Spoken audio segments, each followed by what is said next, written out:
Hey everyone, welcome back to another video. Today we are going to be talking about Seele. I feel like I've finally had enough time to be able to build her and really mess around with her entire kit and just really get a deep dive into working with different comps and teams and just playing around with it. So I definitely wanted to bring my thoughts to you guys and either reassure you on what you're doing or give you some new ideas. So stick around. So the first things first is that she is a member of the hunt. So they're going to basically be your single target nukes. They're going to be your main damage dealer of your team.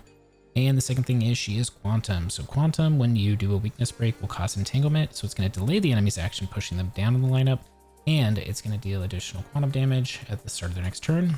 And when the enemy is hit, this extra damage will increase. Now beyond that, her skills, she's got a basic attack for Quantum. She's got her skill increases her speed by 25% for 2 turns, and it deals a quite high scaling for a skill to a single target. And then her ultimate deals a very high scaling, goes up to 442% of quantum damage to a single target. Now really where she's cracked is her talent. She's going to enter a buffed state anytime she kills an enemy with any of her attacks and receive an extra turn, which is insane. So when she's in the buff state, her damage is going to increase by a whopping 88% at max value, and then she's going to take another turn. Now, if she kills something on that extra turn, it will not proc Resurgence again, so she will not be able to get an extra turn off of an extra turn.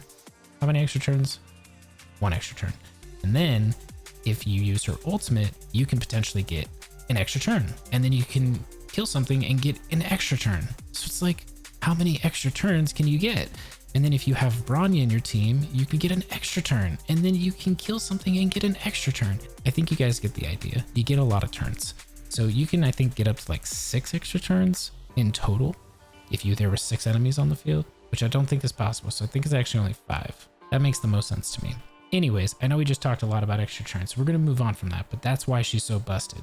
Her technique is also really good. She's going to go into stealth for 20 seconds. She can't be detected. So if you're moving around the map and you want to get around something and you just want to move on, you can do that. But if you do go into battle with her, it's immediately going to put her in the buff state, making it easier to kill a smaller enemy, even potentially without having to use your skill. So you can create a skill point and then you can use the skill point to kill the second enemy once you're in the buffed state. It can be really nice. Going into her traces, her Ascension 2 is going to decrease the chance of her getting targeted under 50% health. Her Ascension 4 is when she's in her buff state, she's going to have a quantum resistance penetration, and it's going to increase by 20%. This is going to be really good no matter what. If they are weak to quantum, it's just going to deal even more damage. If they're not weak to quantum, this is going to help with that. And then her final Ascension is after she uses a basic attack, her next action will be advanced forward by 20% for another extra turn. I'm just kidding. She doesn't get an extra turn, but she does advance forward, which is going to help her get an extra turn every 5 turns that you use a basic attack. So many extra turns. Now for her substats, she's got attack, crit damage, and defense. So that's going to tell you her kit within the stats and the skills. So if you're wanting to know how to build a unit, you just look at all this stuff. Moving on, Eidolons. For 5 stars, this is more of like the pay to win, but if you got lucky, which a lot of people did, then this is for you. E1 is going to be when she deals she deals damage to enemies lower than 80% health. Crit rate is immediately increased by 15%, so this is really good for follow-up attacks for her ult. For E2 is really bonkers. It's going to give her the speed boost effect of Seele's skills can stack up to 2 times for 50% speed increase. Insanity, because she needs an extra turn. She needs all the turns. And then her 3 and 5 are going to give some boost to her skills. And then her 4th is also beautiful. Regenerates 15 energy when she defeats an enemy, so she gets more ultimates and more turns. And then her 6, when you use her ultimate, it's going to inflict a debuff on the character or the enemy called Butterfly Flurry for 1 turn of theirs. And anytime they get attacked, they're going to deal 15% quantum damage. And then if one of your allies kills the enemy while this is applied to them, she does not get an extra turn, which is just completely nuts. She doesn't have enough turns. But then also if she's knocked down, this will not apply any further. But it's still nuts because you get so much damage, 15% of her ultimate damage, which is nuts because it goes up to 442%. Crazy talk. Light cones. Obviously her 5-star is going to be the best one. Who would have thunk it? You're going to get a crit increase by 18%, and you're going to get a boost to your damage to all your skills for every 10 speed up to 6 times. So at 160 speed, you get lots of stuff. You remember that Eidolon that gives her a speed boost of 50%? Well, guess what?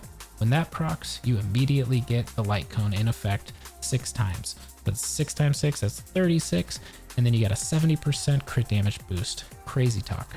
absolute bonkers talk. Okay, now if you don't have this, I definitely think this is probably the most valuable of all of the 5-star weapons that you could go for, but you could also lose the 50-50. So do it at your own peril. Free to play weapons. I don't have a ton for the hunt, but what I would say is actually the most powerful is from Herta's store. So you can get Cruising in the Stellar Sea. Now this was created for Mr. Dan Heng, but you get an increase to crit rate, you get an extra crit rate boost, and then you can get an attack boost. This is very good for her. 4-star options, I would go with the Only Silence Remains if you can get it. If you don't have it, River Flows in Spring is a free to play option you get through the story, which I think is great. Swordplay, I just don't think it's very valuable for her. I don't think it's terrible. You're trying to kill things. You're not trying to keep hitting him over and over again. This can be good against bosses though. Return to Darkness, crit rate boost, and if you hit a crit, you can dispel 1 buff on the target enemy. Now I know a lot of people think that the Battle Pass weapons are a little mid, and they're not wrong, but I do think that this is a pretty valuable skill effect, and I think that this would probably be the most worthwhile of them all. So I'm still thinking about potentially getting this anyways for a second DPS unit, probably for Dan Heng, because I don't have Only Silence Remains as a second team, because I really do think this is valuable against bosses. But that's just my thoughts, my 2 cents. And then also on top of that, if you do get Yan Qing's 5-star weapon, Sleep Like the Dead, this would also be very useful on her. Basically anything with crit rate and crit damage is always king. That's how these games work. All right, let's move on to Relics real quick. So Relics, if you haven't watched my Relic guide, I'm just gonna post it above where main stats can go and all that stuff. You can learn all that so that you can figure out how to map this out. Realistically, you want speed, crit rate, crit damage, attack percentage, and then you want quantum on this guy right here, attack percentage here. Now going into which sets you want to use for Seele, I would just say that the quantum damage one for Genius of the Brilliant Stars makes the most sense because it increases quantum damage, and then the 4-stack will ignore up to 20% if they are quantum weak, but it will ignore 10% defense, which I think is pretty nuts because she's already insane at damage. If you need a kind of like starter set, Musketeer of Wild Wheat is really good because it increases speed and basic attack damage. So that'll start you out on the Cavern Relics. Planetary Ornaments, we could do Celestial Differentiator, increases the crit damage increase, and then if you're at a specific threshold, it'll increase your crit rate for the first turn. So this can really help with speeding things up. But if you're struggling with crit rate, like right now early game, but I don't think you'll have access to Inert Solsato, but this will increase your crit rate by 8%, and if it's above 50% threshold, the ultimate and follow-up attack damage is increased by 15%. So I do think that this is easier to make builds on. However, I do think that the highest damage output for mid-maxing is going to happen here, and it's going to make it easier. I just think this is crazy.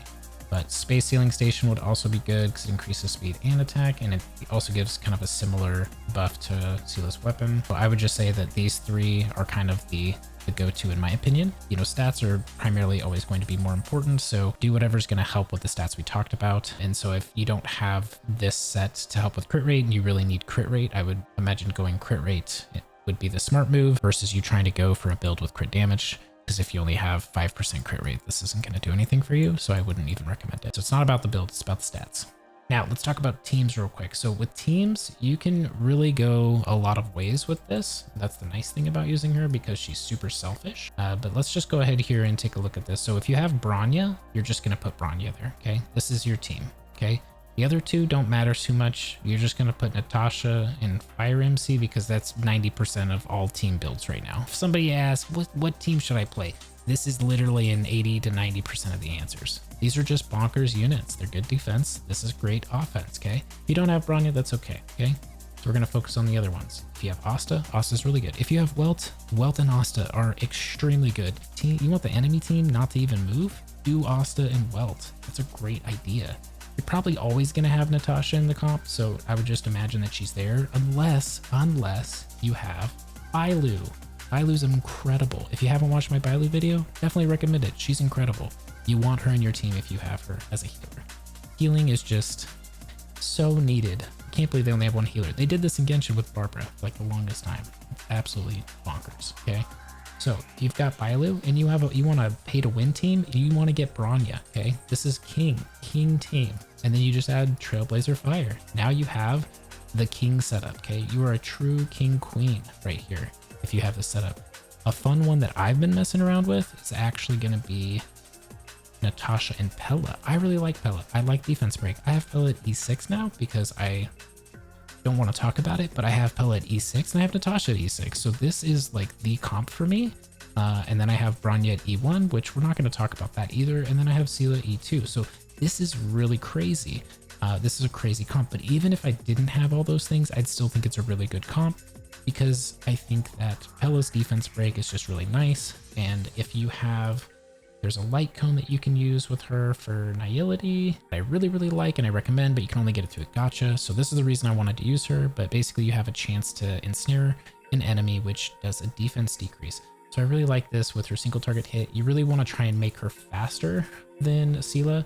You would want Pella, then Bronya, then Seele. Like, it's just a single target cleave team in my opinion, so that's why. But there's some teams for you in case one of those worked for you. I hope it did. If you still need help with that, feel free to comment below and I will recommend one for you. I hope you liked this video. I hope that you share it with a friend and I appreciate you. And now you can check out my next build video.